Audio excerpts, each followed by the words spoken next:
வசனம் சொல்லுது பாவத்தின் சம்பளம் மரணம். ஒரு மனுஷன் பாவம் செய்தா தண்டனை என்ன? மரணம். களவு செய்தா என்ன செய்வாங்க? போலீஸ்காரர்கள் வந்து புடிச்சு கொண்டே ஜெயில வைப்பாங்க. அது மரணத்துக்கு ஏதுவான ஒரு கொலையா இருந்தா என்ன செய்வாங்க? தூக்குல தூக்கி போடுவாங்க. அது உலக சட்டம்.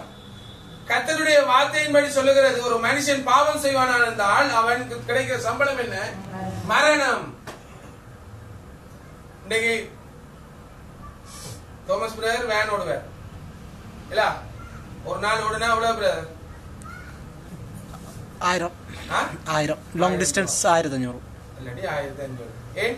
அந்த ஓட்டத்தை பொறுத்து இருக்கு. எல்லாரும் தொழிலுக்கு போறீங்க, அந்த தொழிலுக்கு கிடைக்கிற ஊதியம் சம்பளம் எவ்வளவு? இந்த காசு. நாங்க தொழில் செஞ்சா அதுல கிடைக்கிறது என்ன? சம்பளம். அது மாதிரி பாவம் செஞ்சா என்ன சம்பளம் தருவாராம்?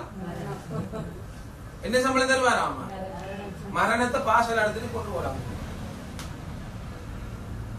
மனுஷன் எதை விதைக்கிறானோ அதே அறுப்பான். இன்னைக்கு மனுஷன சிந்தனை எல்லாமே அக்கிரமம், பாவம். ஒரு மனுஷனை கெடுக்கணும், ஒரு மனுஷன் நல்லா இருக்கிறது பிடிக்காது, ஒரு குடும்பம் நல்லா இருக்கிறது பிடிக்காது. ஆனா பாருங்க, இந்த கடைசி காலத்துல நான் சிலரை கேள்விப்படுகிறேன், சொந்த பிள்ளைகள் திருமணம் விரும்பி முடிச்சிட்டாங்கன்னா அவங்களை பிரிக்கிறதுக்கு பெத்த தாய் அப்படி என்ன செய்வாங்க?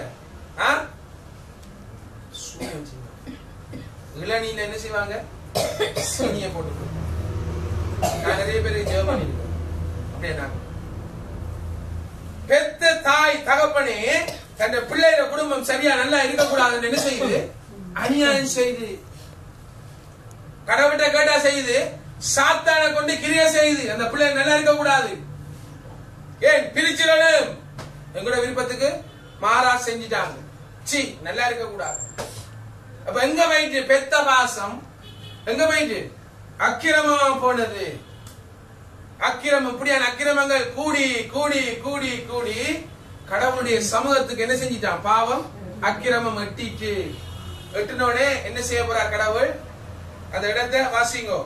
அப்பொழுது யோனா கர்த்தருடைய சமூகத்தில் நின்று விலகி தர்சுக்கு ஓடி போகும்படி எழுந்து யோப்பாவுக்கு போய் தர்சுக்கு போகிற ஒரு கப்பலை கண்டு கூலி கொடுத்து தன் கர்த்தருடைய சமூகத்தில் நின்று விலகும்படி. நாங்க அந்த பகுதியை இன்னைக்கு நாங்க விடுவோம். யோனாட பிரச்சனையை பிறகு பார்ப்போம். இந்த நினிவே ஜனங்களுக்கு என்ன நடந்தது பார்ப்போம்.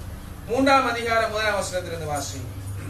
2ஆம் தரம் கர்த்தருடைய வார்த்தை யோனாவுக்கு உண்டாகி, அவர், நீ எழுந்து மகா நகரமாகிய நினிவேக்கு போய் நான் உனக்கு கற்பிக்கும் வார்த்தையை அதற்கு விரோதமாய் பிரசங்கி என்றார். திரும்பவும் ஆண்டவருடைய வசனம் இந்த யோனாக்கு வந்தது. ஏனென்றால்